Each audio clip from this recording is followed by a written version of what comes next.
kingdom where power and tradition reign supreme, one moment shatters centuries of order. A starving child dares to ask the unthinkable, approaching the royal procession with trembling hands and hollow eyes, begging for nothing more than a simple piece of bread. What happens next will forever change the lives of everyone who witnesses it. The Queen's unexpected response sends shockwaves through the realm, igniting a dangerous power struggle that threatens the very foundation of the kingdom. As nobles plot in shadows and commoners dare to hope, the child becomes the center of a storm that no one could have predicted. But beneath this simple request lies a buried secret, one that could bring the entire royal legacy crashing down. What terrible truth has been hidden behind castle walls for generations, and why are the most powerful people in the kingdom willing to commit unspeakable acts to keep it concealed? The square was alive with celebration. Sunlight bounced off the cobblestones like scattered gold coins, illuminating the festive banners that fluttered above the crowd. Merchants had abandoned their stalls, craftsmen had set down their tools, and even the oldest villagers had hobbled from their cottages to witness the royal procession. The air hummed with anticipation, a living, breathing thing that seemed to pulse through the gathered masses. Trumpets pierced the air with their brassy announcement, signaling that the moment had arrived. The sound reverberated against the ancient stone buildings, sending birds scattering into the autumn sky. People stood on tiptoes, craning their necks for a glimpse of the ornate carriages now appearing at the far end of the square. "Make way for His Majesty King Edmund and Her Majesty Queen Eleanor," shouted the royal herald, his voice carrying over the murmuring crowd. Guards in polished armor formed a human corridor, pushing back the eager onlookers with the wooden shafts of their spears. The royal carriage gleamed unnaturally bright in the midday sun, a vision of gilded excess. Its wheels were rimmed with silver, its sides adorned with intricate carvings of battles long past, victories etched into wood and metal. 6 white horses pulled this monument to wealth, their manes braided with ribbons that matched the royal colors. Amidst the excitement, few noticed the small figure at the edge of the crowd, a child, no more than 7 years old, with sunken cheeks and eyes too old for such a young face, bare feet, caked with dirt, and calloused from endless walking, clothes that hung like rags on a scarecrow's frame, patched and repatched until little of the original fabric remained. This child watched not with excitement, but with desperate calculation. The smell of fresh bread wafted from nearby bakeries, a cruel reminder of hunger. Bakers had worked through the night, preparing their finest loaves for this special day. The aroma mingled with perfumed nobles and unwashed commoners, creating a peculiar scent that was uniquely festive yet painfully ironic to those with empty stomachs. As the royal carriage slowed near the center of the square, the child made a decision born of desperation rather than courage. Slipping between the legs of distracted adults, ducking under the arms of guards focused on controlling the cheering crowds, the small figure darted forward into a space that seemed to open miraculously in the procession's path. The carriage halted with a sudden jerk. The horses snorted and stamped. Guards reached for their weapons, eyes darting to identify the threat before realizing it was merely a child, a starving one at that. The crowd, moments ago alive with cheering, fell into a silence so complete that distant church bells could be heard tolling the hour. In that silence, a voice broke through, fragile, yet somehow cutting through the tension like a knife. "Your Majesty, a piece of bread, please." The words hung in the air, simple yet profound in their audacity. The contrast was brutal and immediate. On one side, a child with hollow eyes and protruding ribs visible through torn clothing. On the other, monarchs draped in silks and jewels, their morning meal likely more lavish than what this child had eaten in months. The people watched with bated breath, some with tears forming in their eyes, others averting their gaze in shame or discomfort. The nobles in the king's entourage shifted nervously, uncomfortable with this unscripted interruption to their carefully orchestrated procession. Some tittered with nervous laughter, others whispered harshly that such impertinence was worthy of punishment. One particularly well-fed duke muttered loudly enough to be heard, "The audacity! Remove this urchin at once." A nearby guard raised his spear, ready to push the child away. The metal tip glinted menacingly in the sunlight, but something about the child's unwavering gaze, direct, pleading, yet somehow dignified even in destitution, made him hesitate. The spear remained raised, suspended in a moment of unexpected humanity. The audience collectively held their breath. Time seemed to slow to an excruciating crawl. Every heartbeat echoed like a drum. Every rustle of silk sounded like thunder. The space between heartbeats expanded into eternities. King Edmund's face revealed nothing, a mask perfected through years of courtly politics. But his hand, hidden from public view, tightened around the golden scepter until his knuckles whitened. A simple gesture from him would decide everything. A nod could mean compassion, a wave could mean humiliation, or worse. This wasn't merely about bread anymore. It was about power, tradition, and the unbridgeable gap between those who ruled and those who suffered. The tension in the square had grown heavier than any suit of armor. It weighed on every shoulder, pressed against every chest, making it difficult to breathe. This moment carried more intensity than any battle the kingdom had faced. A silent war between compassion and order, between hunger and tradition. The king hesitated, his eyes scanning the crowd, measuring their reaction, calculating the political cost of each possible response. Beside him, Queen Eleanor closed her eyes momentarily, as if searching for strength within herself to break centuries of tradition. Her fingers clutched at her elaborate gown, knuckles white against the emerald silk. When she opened her eyes again, they were clear and determined. Without a word to her husband, without seeking permission from anyone, the queen made a small movement, almost imperceptible at first. The crowd strained to understand what was happening. The nobles behind her froze in confusion. And then, before anyone could stop her, before protocols could be invoked or advisors could intervene, Queen Eleanor did something that no one in the entire kingdom would have ever predicted. The world seemed to pause on the edge of transformation, a kingdom holding its collective breath, a child asking for bread, a queen making a choice that would send ripples through history. The simple moment stretched into significance far beyond what anyone in the square could imagine. A turning point disguised as an ordinary day, a revolution beginning with the smallest request. What happened next would make the entire kingdom weep. The collective gasp from the crowd was like a gust of wind sweeping through the square as Queen Eleanor gracefully descended from the royal carriage. Her silk slippers touched the cobblestones, feet that had never known the hardness of common ground now standing where only peasants tread. The sound of her jewels tinkling against one another created a delicate melody that seemed absurdly out of place in the sudden silence. With movements both deliberate and gentle, the queen lowered herself to one knee before the starving child. Her elaborate gown, worth more than what most families in the kingdom would earn in several lifetimes, pooled around her like a shimmering emerald lake. The contrast between her radiant health and the child's gaunt frame was stark enough to break hearts. A whisper spread through the crowd like wildfire in dry brush. "The queen kneels." The words were passed from lips to ears, carried to the outer edges of the square where those who couldn't see strained to understand what miracle was occurring. Some nobles tried to step forward in protest, but found themselves frozen by the shocking scene unfolding before them. "No royal blood has ever knelt before a commoner," hissed Duke Harrington, his face flushing crimson with indignation. His fingers clutched the hilt of his ceremonial sword so tightly that his knuckles whitened. "This is an outrage that undermines centuries of divine authority." But while the nobility seethed, the common folk erupted in a different emotion entirely. Women openly wept, rough-handed blacksmiths brushed tears from soot-stained cheeks, and hardened farmers who had endured countless hardships found themselves overcome. The sound of their collective emotion rose like a wave, a mixture of sobs, cheers, and prayers of gratitude to whatever god might have softened the queen's heart. Eleanor reached into a small pouch at her waist, not her jeweled royal purse, but a simpler one that contained bread she had taken from her morning meal. With hands that had never known labor, she broke a piece of the still fresh loaf and held it out to the trembling child. "Every child in my kingdom deserves to eat," she said, her voice clear enough for those nearby to hear. The words were simple but landed like thunder in the square.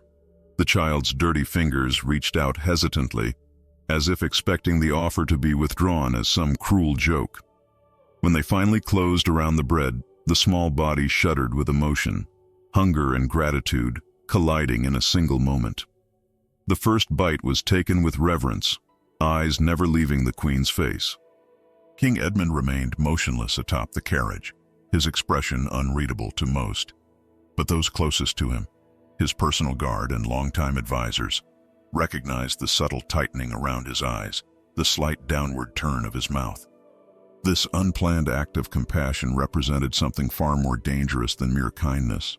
It was, in the complex game of medieval politics, potentially treasonous. The king's silence spoke volumes.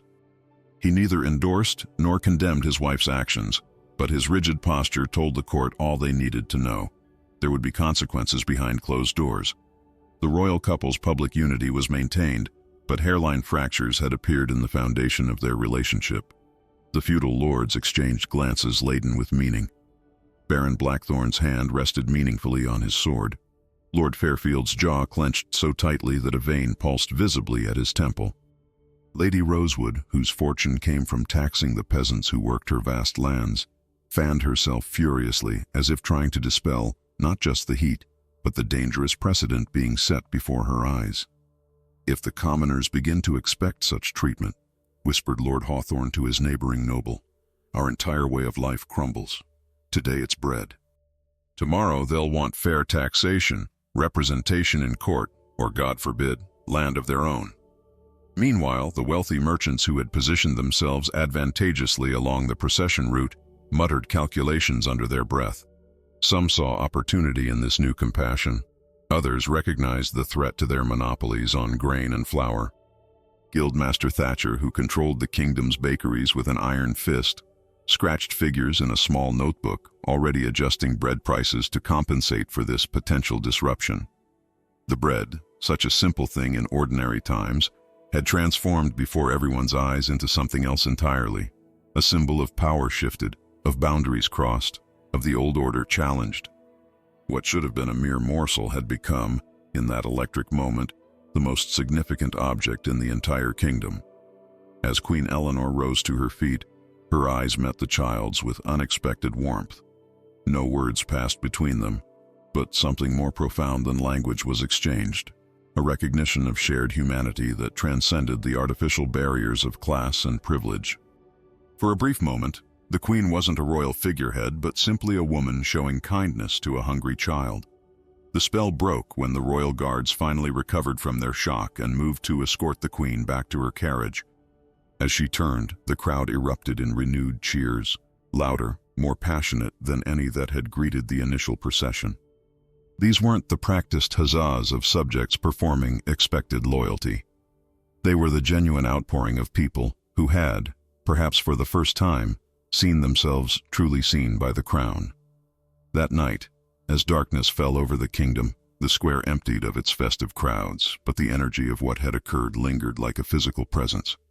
In taverns and homes, around hearth fires and ale mugs, every conversation centered on the Queen's unprecedented act. For some, it was the first spark of hope they'd felt in generations of grinding poverty. For others, it was the beginning of the end. Behind the stone walls of the royal castle, in shadowed corridors where tapestries muffled whispered conversations, a different kind of energy stirred. Nobles who had witnessed the scene gathered in small clusters, their voices low but urgent. Servants passing with trays of wine caught fragments of conversation. "Undermines our authority. Dangerous precedent. Must be addressed." In the most private chamber, accessible only through a hidden door behind a bookcase in the castle library, 5 of the kingdom's most powerful lords gathered around a table of polished oak. No servants were permitted. No written record would acknowledge this meeting had occurred. The single candle that illuminated their faces cast long, distorted shadows on the wall, shadows that seemed to dance with malicious intent. "The Queen's action today cannot stand unchallenged," said the oldest among them, his rings catching the candlelight as he tapped the table for emphasis. "What begins with a piece of bread ends with our heads on pikes." The others nodded grimly, and thus the first whispers of conspiracy began to echo behind the tapestries of power, whispers that would soon grow into a dangerous chorus determined to ensure that compassion would come at a price. Dawn broke over the castle walls with reluctant fingers of pale light. The morning mist clung to the cobblestones like a secret unwilling to be revealed. Through this ethereal veil, 2 royal guards moved with practiced stealth, escorting a small figure whose steps faltered between fear and wonder. The child, the same one whose simple request had sparked a kingdom's upheaval, was led through a servant's entrance, far from the prying eyes of the court. "Keep your head down," muttered the taller guard, not unkindly, "and speak only when Her Majesty addresses you directly." His companion nodded in silent agreement, glancing nervously over his shoulder as if expecting to be discovered in some treasonous act, rather than following the Queen's explicit orders. The castle's interior was a world the child had never imagined, even in the most vivid hunger-induced dreams. Tapestries depicting ancient battles and mythical beasts lined walls that stretched impossibly high. Candelabras of polished silver cast dancing shadows across marble floors so clean they mirrored the child's dirty reflection with cruel accuracy. Every step echoed with an accusation: "You don't belong here." In the royal kitchens, the staff had been forewarned of their unusual guest, but not prepared for the reality. The head cook, a woman whose authority over her domain rivaled the king's over his kingdom, pursed her lips as the child was brought before her. "By the saints," she whispered, taking in the protruding bones and hollow cheeks. "Bring hot broth immediately, and the soft bread from this morning's baking." Her initial shock quickly transformed into professional efficiency. "And fetch clean linens and water for washing. The Queen won't want this one bringing the stench of the streets into her chambers." The kitchen staff moved with purpose, but their sidelong glances revealed deeper concerns. A scullery maid leaned close to a vegetable peeler and whispered, "First it's feeding one, then it'll be feeding hundreds. Where will it end? The stores can barely feed the castle as it is." The master butcher, slicing venison with practiced precision, didn't look up from his work as he responded, "It's not about the food, you simpleton. It's about order. When royals start treating beggars like guests, the whole foundation begins to crack." The child, oblivious to these currents of unease, sat wide-eyed at a corner table, devouring warm bread dipped in rich broth. Each bite was taken with the reverence of one who understood that such abundance might never come again. When a serving of roasted chicken appeared, meat that would normally feed a peasant family for days, tears welled up in those large, solemn eyes. Meanwhile, in the Grand Council chamber, King Edmund paced before his assembled advisors. The room smelled of old parchment, polished wood, and the distinct scent of male authority, a combination of expensive oils, leather, and barely restrained aggression. "My lords," the king began, his voice carefully modulated to betray no emotion, "the events of yesterday require our immediate attention." He stopped before the massive fireplace, allowing the flames to cast dramatic shadows across his face. "The Queen's gesture has created a situation we must address." Duke Harrington rose first, his substantial girth requiring a moment of effort. "Majesty, with all due respect to our beloved Queen, her actions were catastrophically misguided." His jowls quivered with indignation. "Already there are reports of increased beggars at the castle gates, all hoping for royal handouts." Lord Fairfield, lean and sharp as the hunting knives he collected, nodded in agreement. "The common folk are simple, sire. They understand only strength and clear boundaries. Yesterday those boundaries were not merely crossed, they were obliterated." Around the table, heads nodded in solemn agreement. The room smelled increasingly of fear, poorly disguised as concern for order. "Perhaps," ventured the Chancellor, the only commoner born among them and therefore always careful with his words, "Her Majesty's compassion could be channeled into more appropriate outlets, a royal declaration of charity to be administered through proper channels." The king's expression remained unreadable, but his fingers drummed a telling rhythm on the ornate chair back he gripped. The Queen's action had placed him in an impossible position, torn between supporting his wife and maintaining the rigid social order upon which his power depended. "And what of the child?" asked Baron Blackthorne, his voice soft but cutting. "Surely we don't intend to keep a street urchin within these walls. The precedent would be problematic." The word hung in the air like the executioner's axe before it falls. The king closed his eyes briefly, as if pained. When he opened them, they reflected not the warm firelight but something colder. "The child will be dealt with appropriately," he said with careful neutrality. "For now, our concern must be containing this incident before it spreads like contagion through the kingdom." As the nobles debated policy and precedent, the queen had sequestered herself in her private solar with only her most trusted lady-in-waiting for company. Eleanor sat by the window, watching courtyard activities below with unseeing eyes. "They think me foolish," she said softly. "Perhaps I am. One child fed changes nothing in a kingdom where thousands go hungry." Her companion, Lady Beatrice, whose friendship predated the queen's marriage, placed a comforting hand on her shoulder. "It was not nothing to that child, Your Majesty, and it was not nothing to those who witnessed it." The queen turned, her eyes suddenly sharp. "And that is precisely what frightens them, isn't it? Not that I fed one hungry child, but that everyone saw me do it." A bitter smile curved her lips. "Compassion, it seems, is the most dangerous weapon of all when wielded in public." Their conversation was interrupted by a discreet knock. The Queen's chamberlain entered with a bow so deep it bordered on theatrical. "Your Majesty, the child has been cleaned and clothed as ordered. Where shall we place the young one?" The hesitation in his voice spoke volumes. There was no precedent for housing a commoner, especially one plucked from abject poverty, within the royal residence. Every inch of the castle was assigned according to strict hierarchies that had remained unchanged for generations. "The small chamber adjoining my lady's quarters will suffice," the Queen replied, her tone making it clear this was not a suggestion open to debate. The chamberlain's face revealed his discomfort, but he bowed again. "As you wish, Your Majesty." As night fell over the castle, the king stood alone on the ramparts, watching torches flicker to life across his domain. The weight of his crown, both literal and figurative, pressed upon him with unusual heaviness. The innocent request for bread had somehow transformed into a test of his very reign. Behind him, footsteps approached, the distinctive gait of his spymaster, a man who moved through the castle's shadows collecting secrets like others collected taxes. "Speak," the king commanded without turning. "The nobles are restless, Your Majesty. 3 have already sent ravens to their estates, presumably to alert their private armies." The spymaster's voice was as neutral as if discussing the weather. "And there is talk among the servants that cannot be ignored. Some say the child is a sign, perhaps even a test from God." The king laughed, a short, harsh sound devoid of humor. "A test indeed, but not from God." He finally turned, his face half illuminated by torchlight, the other half lost to shadow. "Keep the child under watch."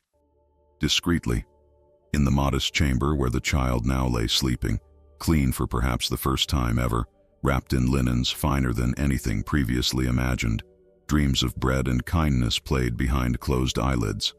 Unaware of being the center of a brewing storm, the child slumbered peacefully, belly full, body warm. But outside those walls, in torchlit corridors where power circulated like a poison, decisions were being made that would determine not just one child's fate, but perhaps the future of the entire kingdom. Morning light filtered through stained glass, casting prismatic patterns across the polished marble floors of the royal corridor. Queen Eleanor moved with practiced grace, her silk slippers making no sound as she navigated the familiar path to the great hall. Yet today, something was different. The usual courtesies, bowed heads, murmured greetings, averted eyes of respect, had been replaced by something far more unsettling. Silence. Cold, deliberate silence. Ladies-in-waiting who normally fluttered around her like colorful butterflies now pressed themselves against the walls as she passed. Knights whose swords were pledged to the crown suddenly found their boots fascinating.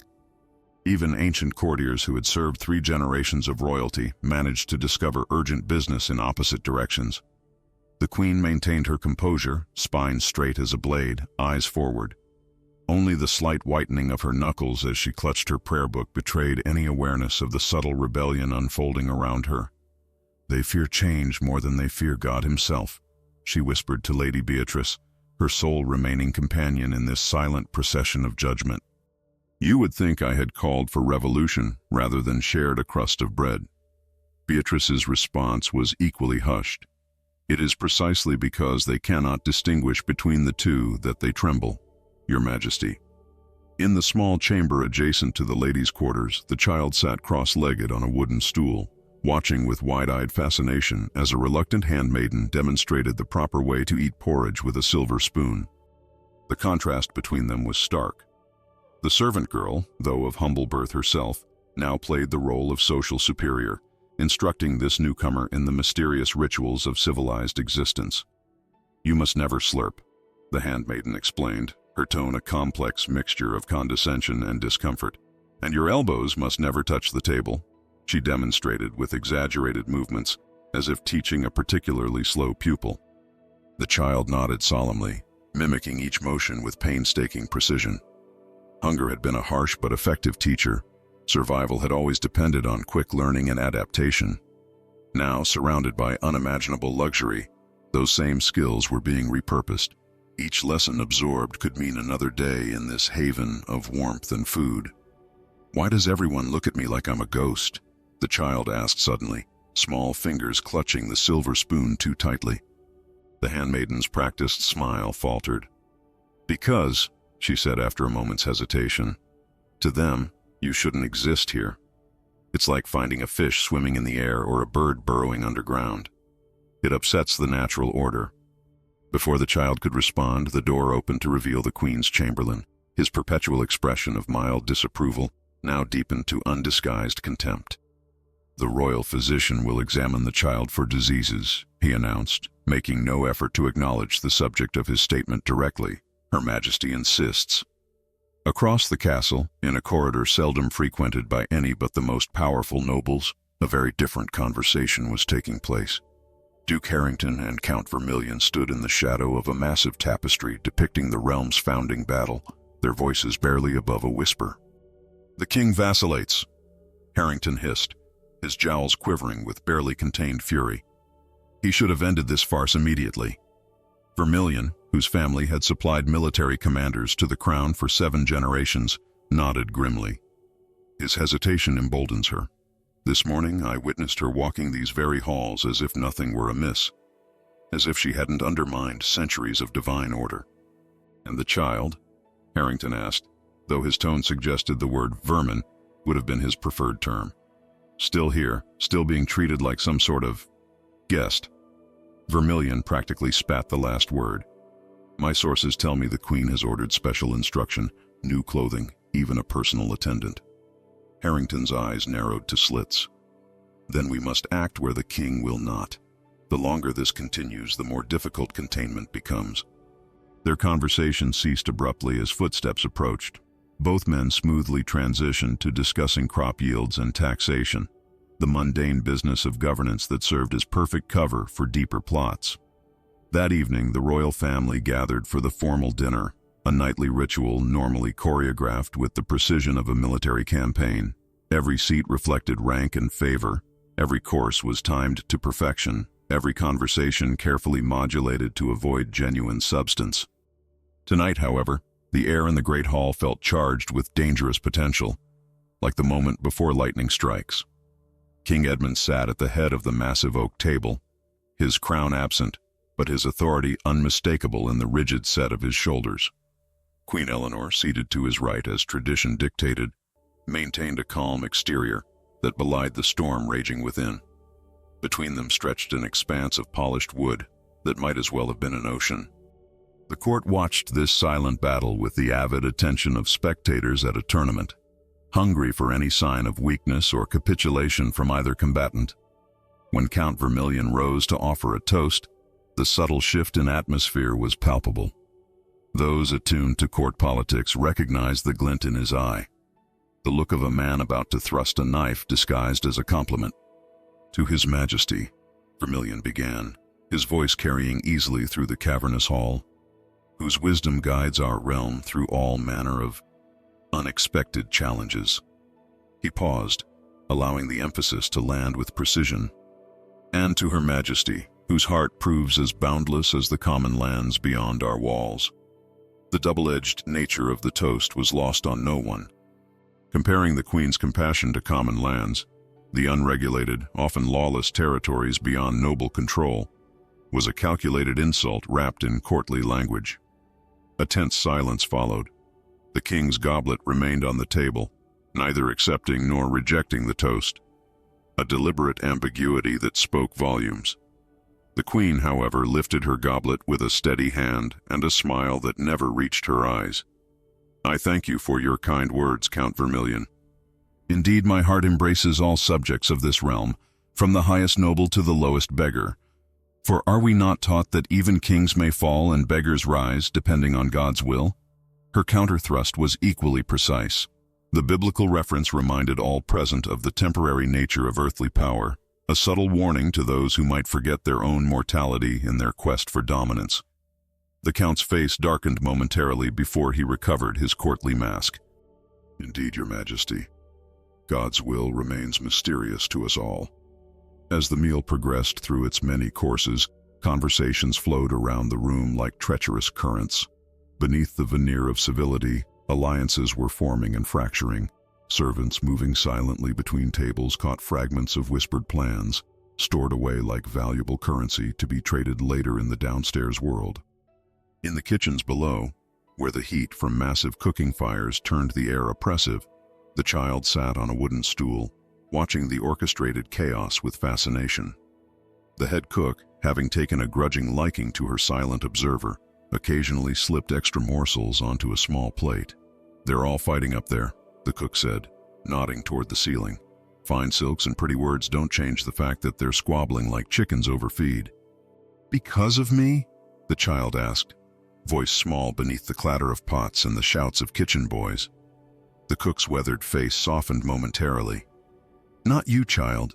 You're just the spark that lit a fire that's been building for years." She wiped her hands on her apron and bent closer. "Remember this. When powerful people fear losing what they have, even the smallest threat becomes a monster in their eyes."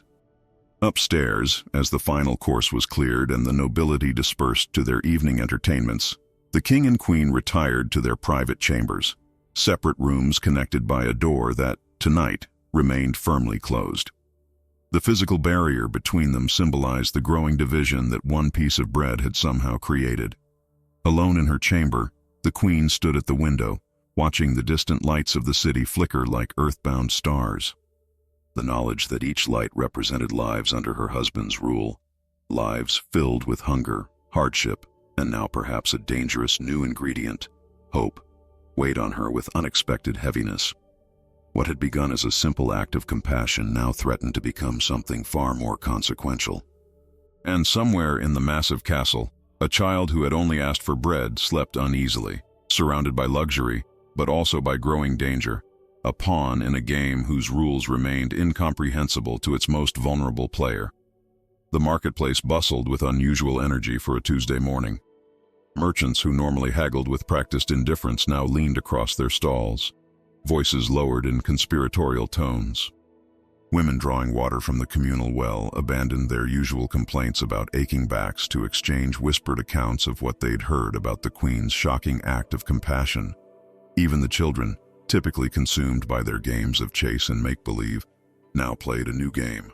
One child would kneel before another, breaking imaginary bread with exaggerated ceremony. "I heard she dismissed 3 of her ladies for refusing to serve the child," declared a blacksmith's wife, her hands planted firmly on ample hips, said if they couldn't show Christian charity to a child, they had no place in a Christian court. A wizened apple seller shook her head.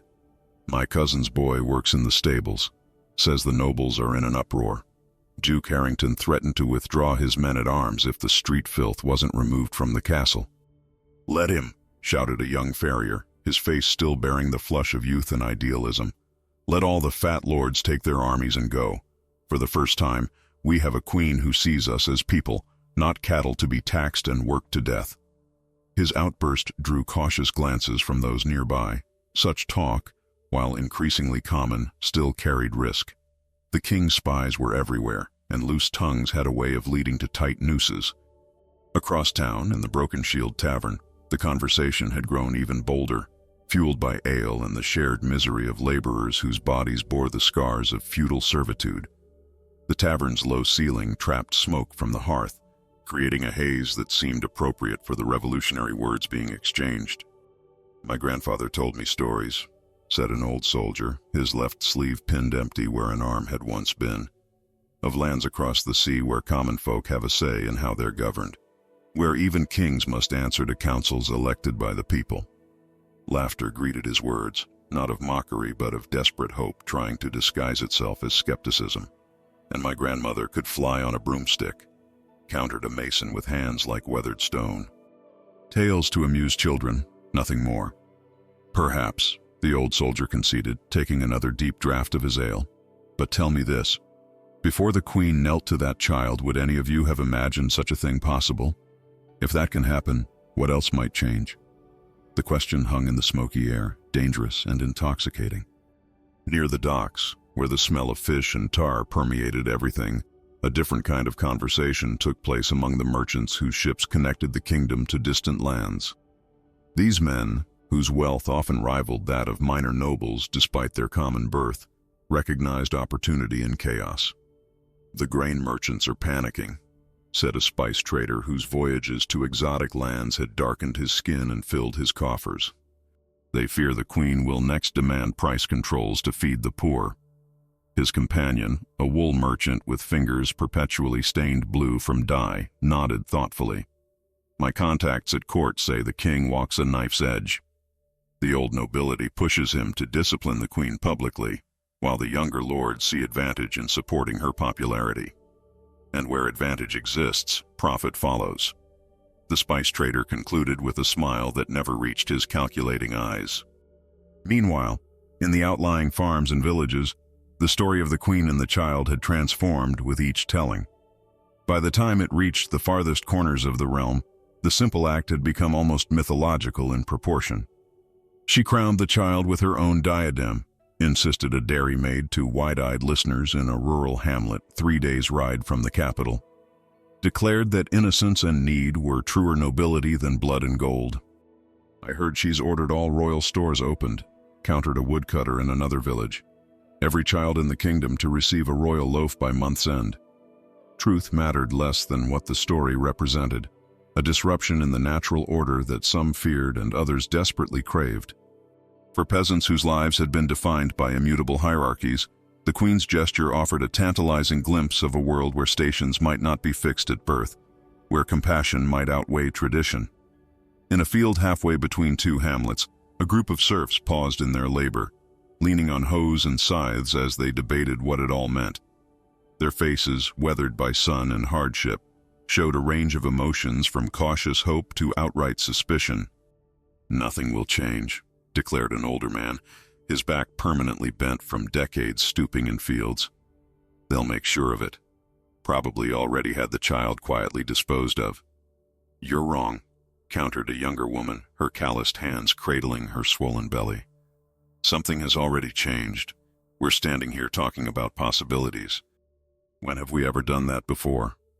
Back at the castle, King Edmund paced the length of his private council chamber, his footsteps echoing off stone walls adorned with the mounted heads of beasts he had hunted. Before him stood Baron Blackthorne, the kingdom's most feared military commander, a man whose loyalty to the crown was matched only by his brutality in maintaining order.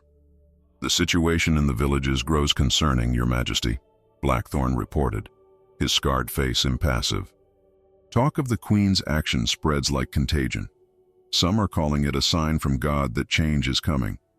The king paused before the mounted head of a massive stag, studying the glass eyes that stared back at him with eternal emptiness. "And your recommendation, Baron?" "A show of force, sire. Public punishment for anyone repeating seditious interpretations of the incident. Perhaps increased taxes on the border villages to remind them of their place." Blackthorne's hand rested casually on his sword hilt. "The common folk respect only what they fear." The king turned, his expression unreadable. "And what of the Queen? Would you have me publicly chastise my own wife to maintain order?" Something like a smile twisted Blackthorne's ruined mouth. "Even queens are subject to the king's law, sire." In another wing of the massive castle, Queen Eleanor faced her own form of rebellion.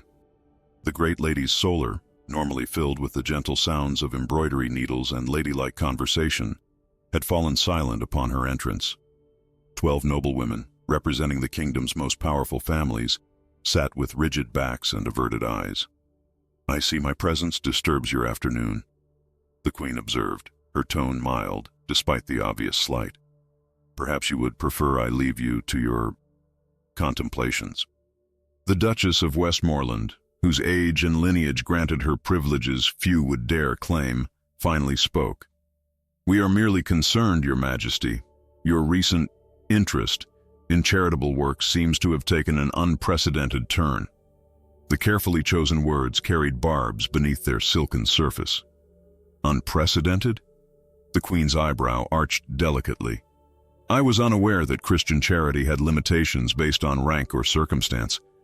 The ladies exchanged glances, a silent communication honed through years of courtly intrigue. Finally, Lady Catherine, whose husband controlled the kingdom's richest mining operations, leaned forward. "Your Majesty, there is charity, and then there is disorder. The child belongs with its own kind. Bringing such elements into the castle confuses the divine order of society." Her voice dropped to a concerned whisper. "There are whispers that the common folk begin to expect similar treatment. Already the palace gates are besieged by beggars hoping for royal attention." The Queen's gaze swept the room, noting who nodded in agreement and who studied their embroidery with sudden fascination. "How interesting," she said, her voice now edged with steel beneath its silken exterior. "That kindness to one child could so threaten an entire system built over centuries." "It is not the kindness that threatens, Your Majesty," the Duchess replied. "It is the public nature of it. Some things, for the good of all, must remain private, including royal compassion." As night fell over the kingdom, a full moon illuminated both castle and countryside with cold, revealing light. In the modest chamber where the child now slept, dreams were troubled by whispered conversations overheard throughout the day, fragments of adult concerns that painted a confusing picture of danger and importance. Down a torch-lit corridor, a shadow moved with purpose toward the king's private chambers. The spymaster, whose network of informants extended from castle kitchen to village tavern, carried information too sensitive for written reports. "There are rumors, sire," he said after the doors were secured, "that certain nobles prepare to take matters into their own hands. The child has become a symbol, one they feel must be removed before broader unrest erupts."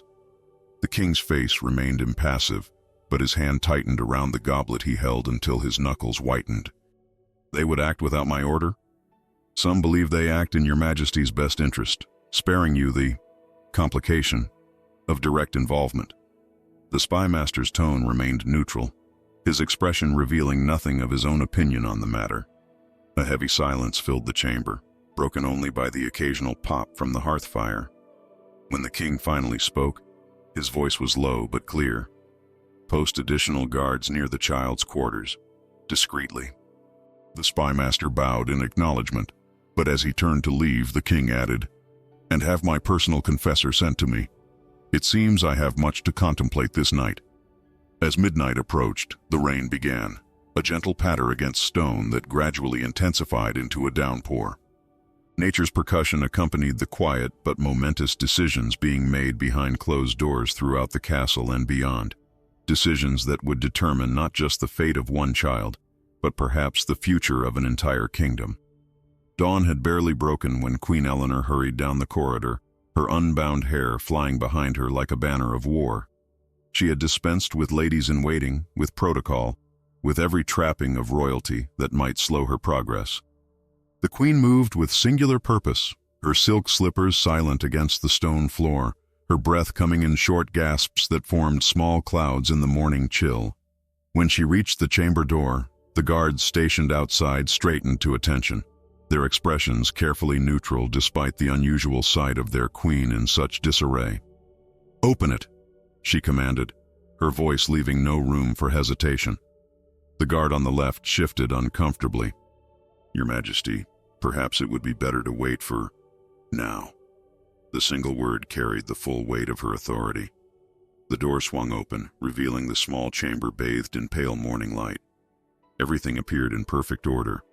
The modest bed with its freshly laundered linens, the wooden stool positioned by the window, the small chest containing the new clothes that had been provided, everything except for the most important element.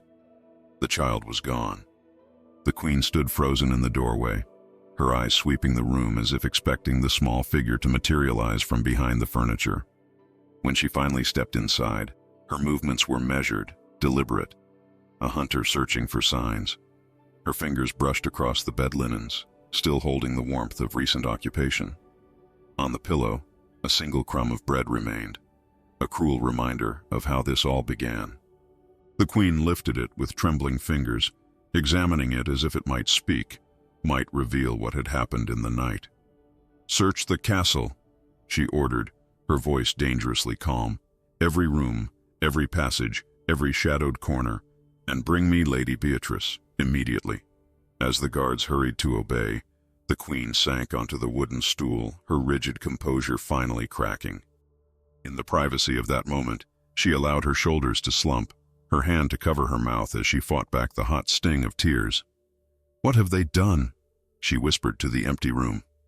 Within the hour, the castle hummed with controlled chaos. Guards moved in disciplined patterns through corridors and chambers, their faces grim with purpose. Servants were questioned, their quarters searched. Even the nobles found themselves subjected to unprecedented scrutiny, their indignant protests falling on deaf ears. In the king's private council chamber, a different kind of storm brewed. King Edmund faced his wife across the massive oak table, the distance between them seeming far greater than mere physical space. "You overstep your authority," he said, his voice level despite the muscle twitching in his jaw. "The castle guard answers to me, not to your emotional impulses." "A child is missing," the queen replied, her own voice equally controlled. "A child under royal protection. Or have you forgotten that your seal approved my decree of sanctuary?" The king's hands flexed on the table's edge. The child was never meant to remain here indefinitely. Perhaps someone simply facilitated a return to more appropriate surroundings. The implication hung in the air between them, poisonous in its ambiguity. "Someone," the queen repeated, the word cutting like a blade. "And would this someone have acted without your knowledge, husband? Or perhaps," her eyes narrowed, studying his face with new suspicion, "with your implicit approval?" The king stood abruptly, his chair scraping against the stone floor.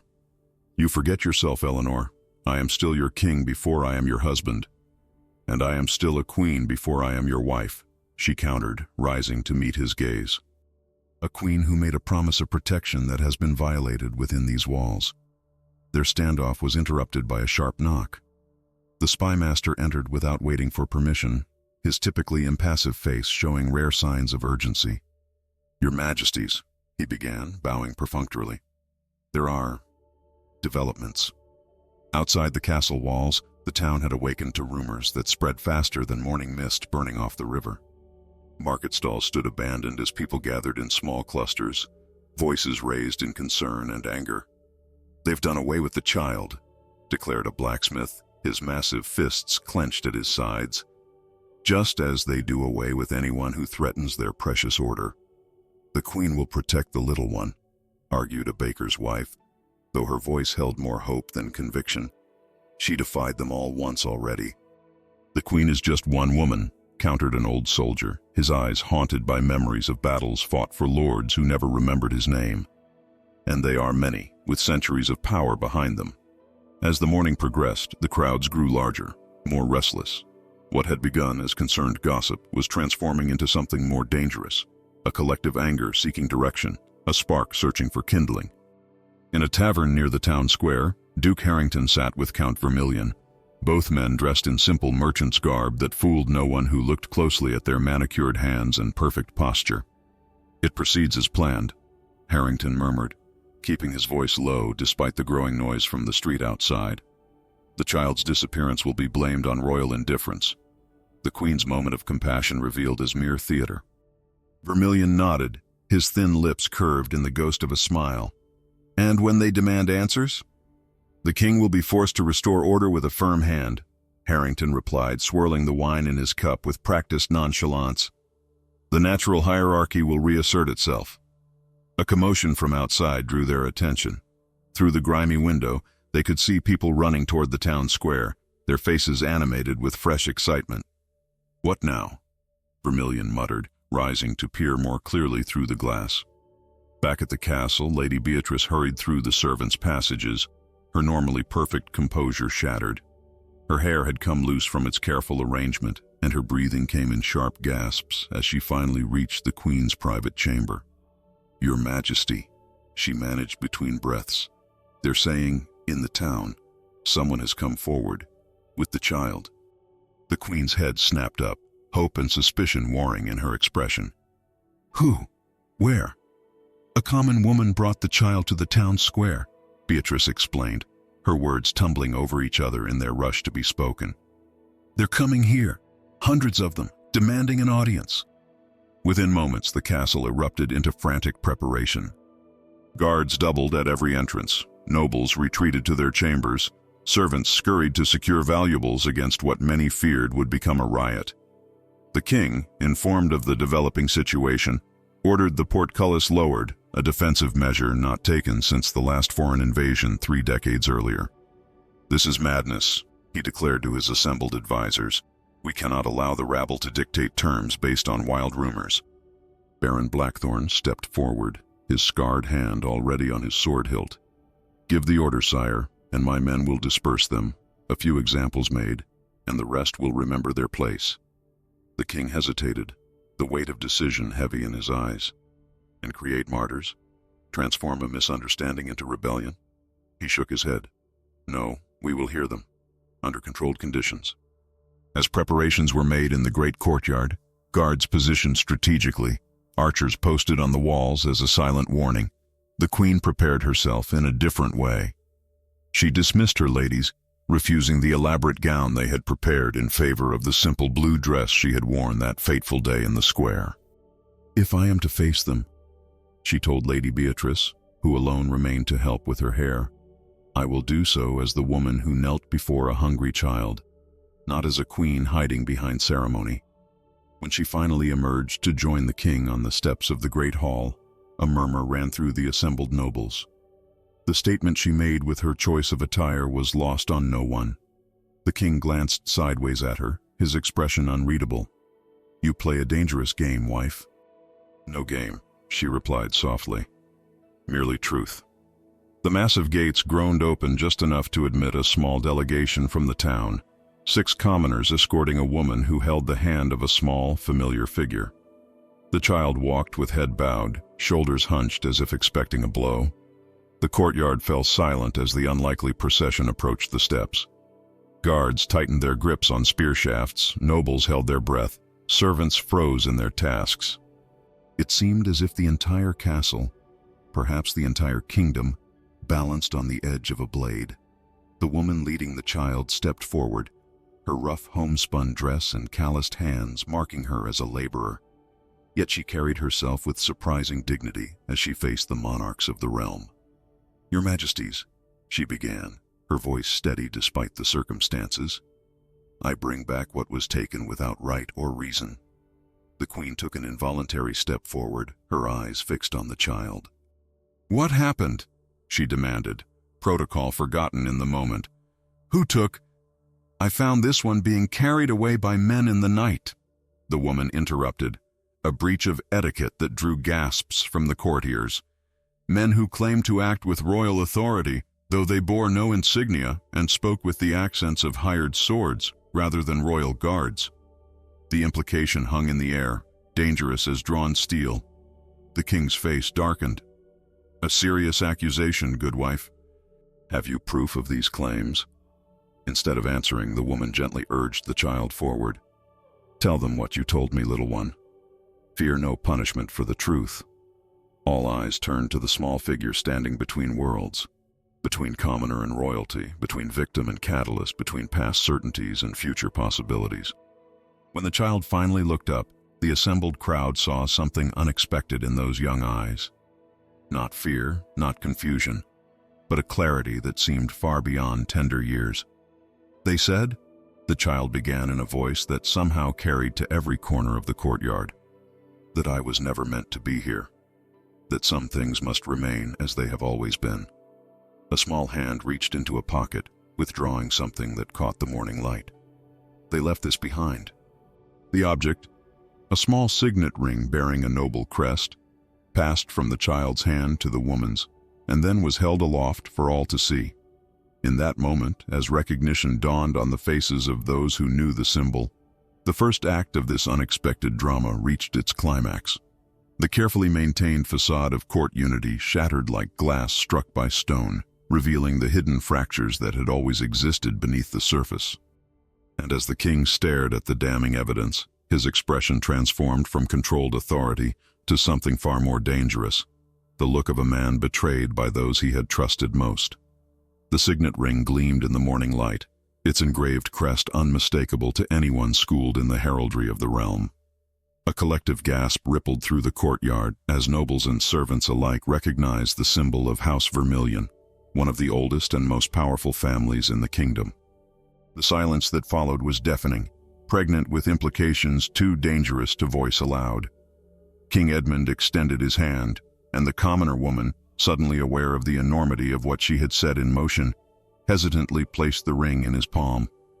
He examined it with narrowed eyes, turning it slowly between his fingers, as if the small object might reveal additional secrets under proper scrutiny. "This ring," he finally said, his voice cutting through the silence like a blade, "belongs to Count Vermillion, a man who sits at my council table, a man who swore fealty to this crown." The king's gaze swept across the assembled courtiers, searching for the count among them. His absence spoke as loudly as any confession.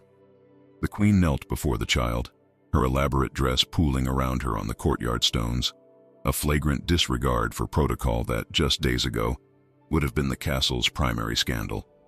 "Are you hurt?" she asked softly, her hands gently checking for injuries. The child shook his head. "They didn't hurt me. They said I was going to a better place for someone like me." The words were simple but carried a weight beyond their years. "They said I didn't belong here." "What is your name, child?" the queen asked, realizing with sudden shame that in all the chaos and symbolism, this most basic humanity had been overlooked. "Thomas," came the quiet reply. "My mother called me Tom before the fever took her last winter." A servant near the back of the crowd stepped forward, his weathered face lined with unexpected emotion. "Your Majesties," he said, bowing deeply. I know this child." The king motioned him closer, curiosity momentarily overriding the crisis at hand. "Speak then." "His mother served in the castle laundry, sire. She was—" The servant hesitated, glancing nervously at the assembled nobility. "She was well known to many here. A kind woman, hard-working. The boy was born in the servants' quarters below stairs." Murmurs swept through the crowd, the implications clear. This was not merely a random street child who had caught the queen's attention. This was someone with connections to the castle itself, someone whose existence had been deliberately obscured. "Who was his father?" the king demanded, though something in his expression suggested he already suspected the answer. The servant lowered his eyes. "It was whispered, Your Majesty, that he was the son of a nobleman who showed favor to the mother, but she never spoke the name, even to her closest friends." The queen looked up sharply, a new understanding dawning in her eyes. "That's why they wanted you removed," she said to Thomas, quiet enough that only those closest could hear. "Not just because of what happened in the square, but because of who you are." The king's face had hardened into an unreadable mask. He raised his hand, silencing the growing whispers with a gesture. "Captain," he called to the head of his personal guard, "bring Count Vermillion to me, immediately, and search his quarters for any evidence of conspiracy." As guards hurried to obey, the king turned to the assembled court. "This audience is concluded. All nobles will return to their chambers until summoned." His tone left no room for argument, though the expressions on many aristocratic faces ranged from outrage to thinly disguised fear. When the courtyard had emptied of all but the most essential personnel, the king, queen, and child were escorted to the small council chamber, a room designed for private discussions away from the ceremonial grandeur of the throne room. Lady Beatrice and the spymaster followed at a discreet distance, along with the woman who had brought Thomas back to the castle. Once the heavy oak door closed behind them, the king seemed to age years in moments, He sank into his chair at the head of the table, the crown suddenly appearing too heavy for his brow. "Begin at the beginning," he instructed the common woman. "Leave nothing out." She twisted her rough hands together nervously, but met the king's gaze with surprising steadiness. "My name is Martha, your majesty. I'm a midwife in the lower town." Her voice gained confidence as she spoke. "I was returning from a difficult birth when I saw them. 3 men carrying a small bundle from the castle's eastern postern gate. Something didn't sit right about it, sneaking about in the dark of night, moving quick but trying not to be seen." "And you followed them?" the queen asked, her admiration evident. "Alone?" Martha nodded. "I know the town better than any castle man. Followed them through the tanner's alley and down to the river road. They were arguing. Seemed they didn't agree on what to do with the child. One wanted to." She glanced at Thomas and hesitated. "Speak plainly," the king commanded. "The boy has survived worse than hard truths." "One wanted to silence him permanently, your majesty. Said dead children tell no tales." Martha's voice hardened. "The others argued it wasn't what they were paid for, just to remove him, take him far away. While they argued, I circled around through Widow Beck's garden and created a distraction, knocked over her chicken coop. In the confusion, I grabbed the child and ran."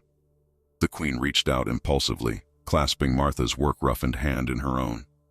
"You risked everything for a child you didn't know." Martha's weathered face softened. "Begging your pardon, your majesty, but after what you did in the square, it seemed someone should follow your example of courage." An uncomfortable silence fell over the room as king and queen exchanged a weighted glance, the first moment of genuine connection between them in days.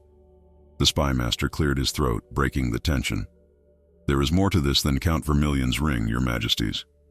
My agents report unusual movements among certain noble households. Messengers dispatched to country estates, private guards being assembled, valuables quietly relocated. They prepare for conflict," the king concluded, his voice flat.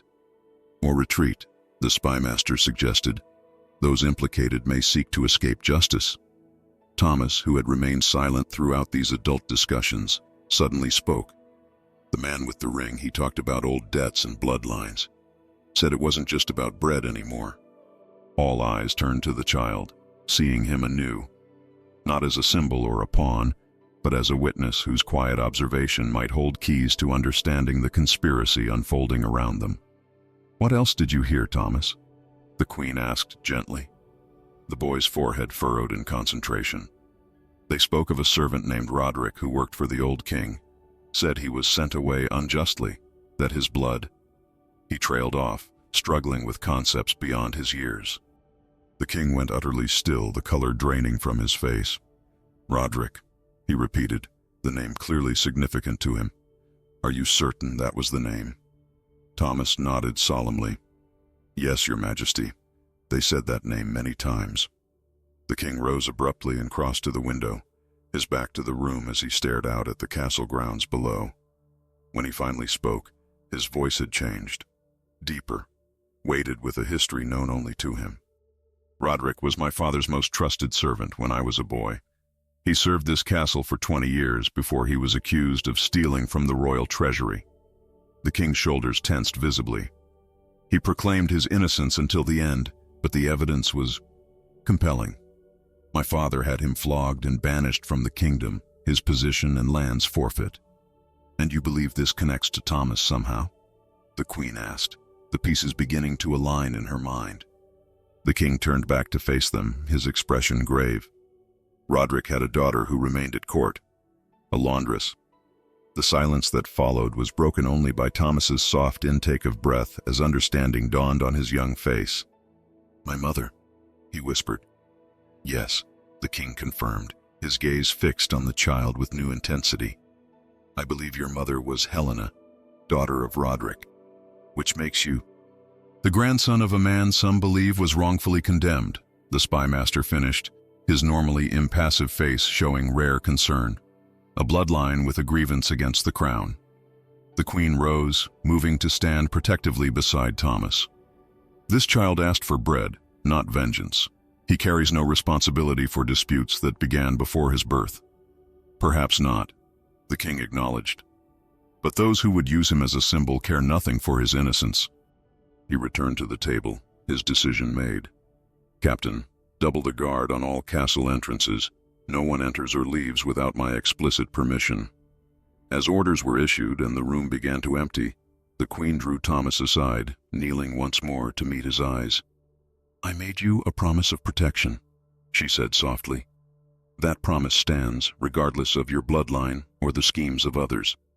The boy studied her face with the solemn assessment of one who had learned early that adult promises often evaporated like morning mist. "Why?" he asked simply. "Why would you protect me when knowing who I am brings you trouble?" The Queen smiled, a genuine expression that transformed her regal beauty into something more human and approachable. "Because a kingdom that cannot protect its most vulnerable subjects protects nothing of true value." As evening shadows lengthened across the castle, messengers rode out under royal seal, carrying summons that could not be ignored. In the great hall, servants prepared for an extraordinary session of the king's justice, setting out the ancient throne of judgment that was used only in times of gravest treason.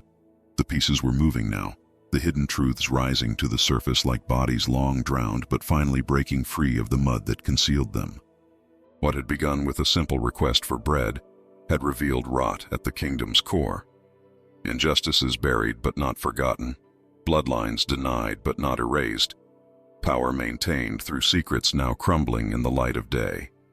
And at the center of this storm stood a child who had never sought to be anything but fed, a child whose existence had inadvertently become the catalyst for a reckoning long overdue. The great hall had been transformed. Gone were the festive banners and ornamental tapestries that typically adorned its stone walls. The usual long tables where nobles feasted had been removed, replaced by rows of simple wooden benches.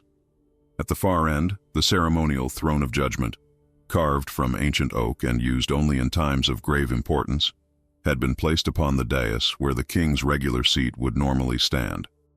This throne, darkened by centuries of use in the kingdom's most pivotal moments, seemed to absorb the light around it. Stories claimed that the wood had witnessed every significant trial and tribulation since the realm's founding, that it somehow retained the wisdom of every monarch who had sat upon it. Whether superstition or truth, none could deny the power of its presence. Outside, rain lashed against the stained glass windows, creating an ever-changing kaleidoscope of colors that danced across the stone floor. Thunder rumbled in the distance, nature's own drumroll announcing the momentous events about to unfold. The hall filled gradually, an unusual mix of nobility and commoners alike. By royal decree, representatives from every level of society had been summoned to witness the proceedings. Peasants in rough homespun stood awkwardly near the back, their weather-worn faces betraying their discomfort at being inside the castle walls. Merchants and guildmasters occupied the middle section, their relative prosperity evident in their better quality clothing. The front rows were reserved for nobility, many of whom whispered urgently among themselves, casting nervous glances toward the empty throne. Count Vermillion stood before the dais, flanked by royal guards. His usual impeccable appearance had suffered during his night in confinement. His fine doublet was wrinkled, his carefully groomed beard now disheveled. Yet even in disgrace he maintained a proud bearing, chin lifted defiantly as he surveyed the gathering crowd. Behind him, Duke Harrington and 3 other nobles stood in similar disgrace, their expressions ranging from righteous indignation to barely concealed terror. The evidence against them had mounted overnight as the spy master's network unraveled the conspiracy thread by damning thread. A hush fell over the hall as a side door opened and Thomas entered, now dressed in simple but well-made clothing befitting his newly acknowledged status. The child walked with the uncertain gait of someone thrust unwillingly into importance. His eyes darted nervously around the vast space before finding Martha in the crowd. The midwife offered him an encouraging nod. Thomas took his place in a small chair positioned to the right of the throne, his feet barely touching the floor. The symbolism was lost on no one, the catalyst of recent events given literal prominence in these proceedings. Trumpets sounded, and all rose as King Edmund and Queen Eleanor entered from the main doors. They walked in unison down the central aisle, their synchronized steps a public display of united purpose that contradicted days of visible tension. The king wore no crown, only a simple gold circlet, the traditional headpiece for dispensing justice. The queen had similarly foregone elaborate regalia, dressed instead in a gown of deep blue that echoed the colors she had worn on that fateful day in the square. When the monarchs reached the dais, the king alone ascended to the throne of judgment. The queen remained standing at its base, a step behind Thomas, a living tableau of protection that made her position clear to all present. "Be seated," the king commanded, his voice resonating through the hall.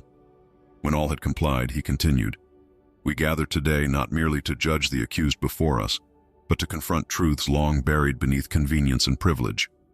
His gaze swept the hall, making deliberate eye contact with representatives from each social stratum. What began with a child's request for bread has revealed fractures in the very foundation of our realm.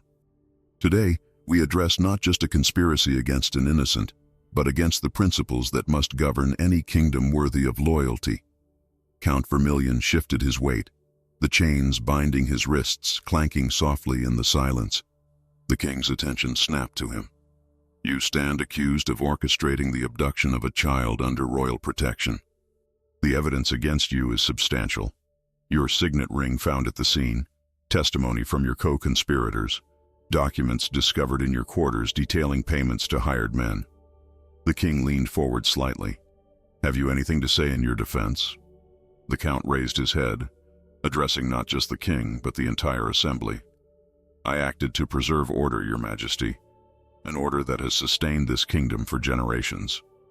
His voice gained strength as he continued. "When the natural hierarchy of society is undermined, chaos follows. The Queen's public display of misguided compassion threatened that order." Murmurs rippled through the crowd. The count pressed on, seeming to draw energy from the reaction. "Furthermore, the child is not merely some random beggar. He is the grandson of Roderick, a man justly punished for theft from the crown. His very presence in the castle, near the royal family, posed risks beyond the understanding of those blinded by sentiment." The king's expression remained impassive. "So you admit to the abduction?" "I admit to acting in the kingdom's best interest," Vermillion countered. "When leadership falters, it falls to loyal subjects to maintain the established order." Queen Eleanor stepped forward, her controlled fury visible in the tight line of her mouth.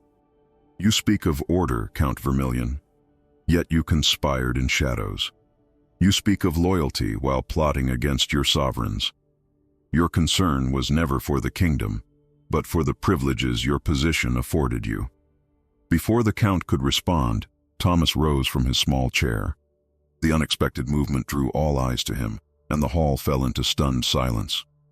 This child, who had been objectified, symbolized, and argued over for days, now commanded the attention of everyone from peasant to king.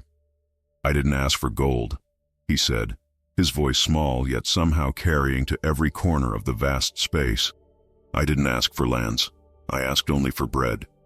He paused, swallowing visibly before continuing. "But I learned that the bread denied to one is hunger for all." The simplicity of the statement struck the assembly like a physical blow. Hardened warriors blinked rapidly. Women of both noble and common birth pressed handkerchiefs to their eyes. Even some of the accused seemed momentarily shaken from their self-righteous defiance.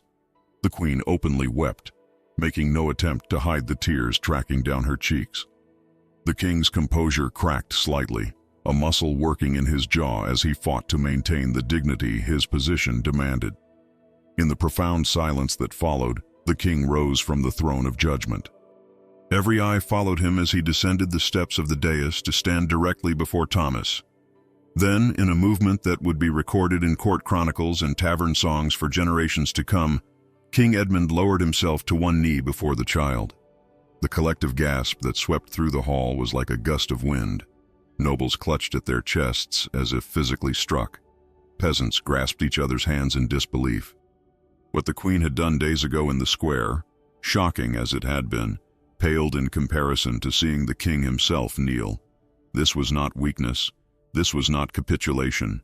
This was something far more powerful, a monarch strong enough to bend without breaking, wise enough to recognize that true authority came not from rigid adherence to tradition, but from the courage to evolve when justice demanded it. "You have taught us all a lesson more valuable than any royal treasury," the king said, his voice thick with emotion, yet clearly audible in the hushed hall. "Your request for bread revealed not your need, but our failure." Rising to his full height, the king returned to the throne. When he spoke again, his voice had regained its authoritative edge. "Count Vermillion, Duke Harrington, and your co-conspirators, your actions constitute treason against the crown. The traditional punishment would be death." The accused paled visibly, but the king continued. "However, today we choose a different path. You are hereby stripped of your titles, lands, and privileges. These will be divided, half to the crown, and half to establish a royal foundation for the feeding and education of orphaned children throughout the realm." Protests erupted from the accused, quickly silenced by the king's raised hand. "You will live the remainder of your days experiencing the hardships faced by those you have disdained. Perhaps in labor you will discover the dignity you failed to recognize in others." Turning to address the entire assembly, the king's voice strengthened. "From this day forward, royal granaries will be opened in times of hardship. No child in this realm shall go hungry while the crown has bread to share." He gestured toward Thomas. "And this child, born of this castle's bloodline, shall be educated at court, not as a symbol, but as a reminder that worth comes not from title, but from character." The queen moved to stand beside her husband, their hands joining in a gesture that bridged days of distance. "The bread we share multiplies," she added. "The bread we hoard turns to stone." As the accused were led away, the assembled crowd rose in a spontaneous display of approval that transcended social boundaries.